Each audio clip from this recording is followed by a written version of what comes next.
Hugh, I can't believe it's been 4 days of so much activity. Wednesday, Thursday, Friday, early Saturday morning now. We're flying out of LA. We were at NAMM, the National Association of Music Merchants. And my gosh, what a full time. I'm bleary-eyed. I'm tired.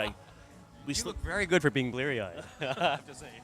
Well, it was a blast. So one of the things that was exciting, Hugh, you were asked by the Piano Buyer, which is a consumer's guide to buying a piano, to review a piano. Yeah. Tell us about it. It's an absolute honor to be able to contribute to this major publication. This is something that we as piano dealers use all the time to help consumers, educate our consumers to find the best pianos for them. And they asked me to review, see if I can pronounce this right, a Steingräber und Söhne. Wow, I am so impressed. I messed up a lot when I was doing the video, just saying that name. But really interesting instrument. I mean, very unusual. It has what we call a sordino pedal. What is a sordino pedal? Well, you're just going to have to wait until the review comes out to check it out for yourself. But it's pretty interesting, yeah. Now, we also received a plaque for being 125 years old, Cunningham Piano Company. You look so good for 125, and I thought my teacher, Mrs. Sokoloff, looked good for 102. How do you do? What's your secret for looking good at 125? I'll keep it a secret.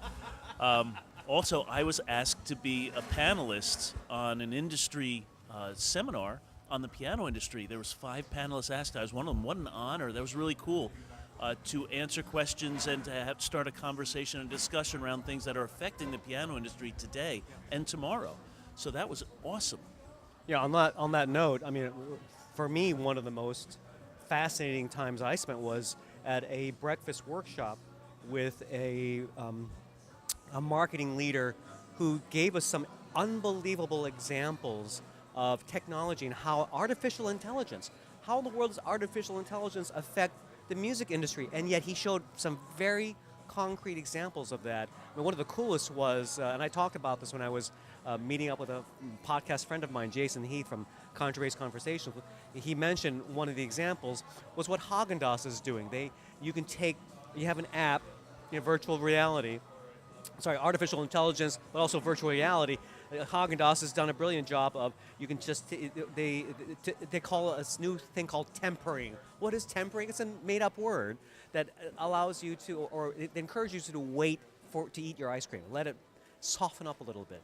And to make the time pass, you can use your smartphone, just use their app or something, and take a look at the lid of the Haagen-Dazs with the logo, and then a hologram of a violinist will appear playing a piece for the right amount of time to temper your ice cream. And if you have 2 lids, you see a duet happening. They call it the Haagen-Dazs Concerto. You see a virtual hologram of a violinist, virtual hologram of a cellist playing a duet, all in virtual reality. It's a very striking example of how, not only how technology is advancing on an almost daily basis, but I think it also still brings us back to the importance of basic relationships.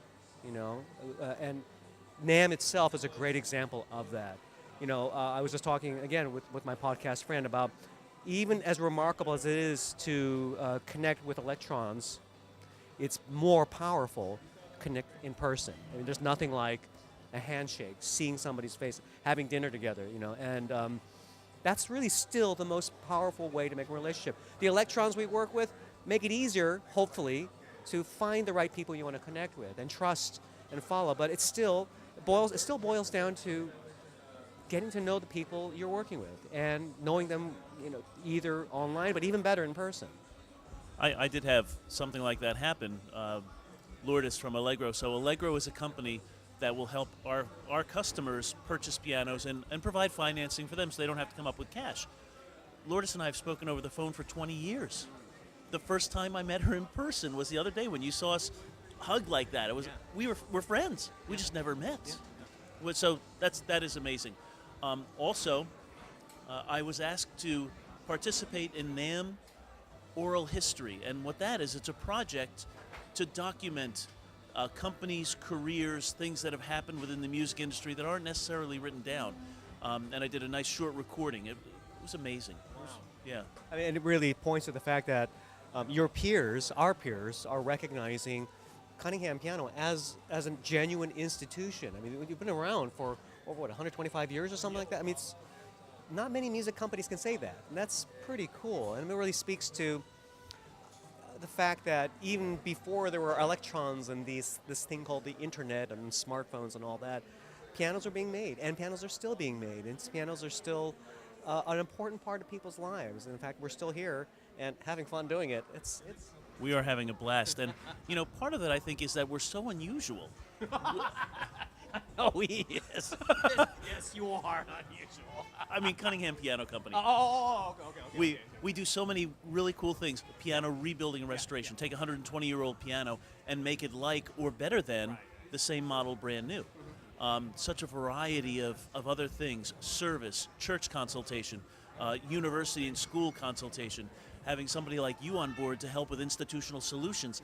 Help people figure out in an administration what is the best solution and save money doing it. Yeah. I'm sorry, I'm trying to get my beat on. This music is like really cool.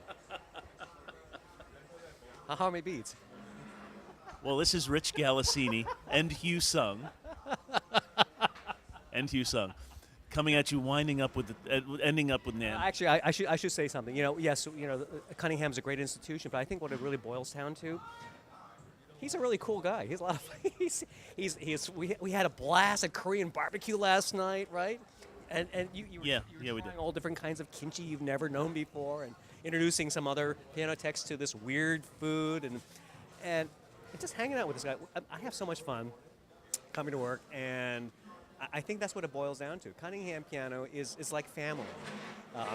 We all have our quirks and idiosyncrasies. I mean, we may have polished videos, but Rich said, "Oh, let's make this video. Let's show people the way we really are." And this is who we are. I mean, we have a lot of fun. Yeah. We care about each other. We care about our customers. I mean, we don't call them even customers. They're really our friends, And we hope you don't mind this unfiltered views to what we look like when we're bleary-eyed, but also how much we enjoy just hanging out, having fun, and sharing those experiences with you. So, sign us off.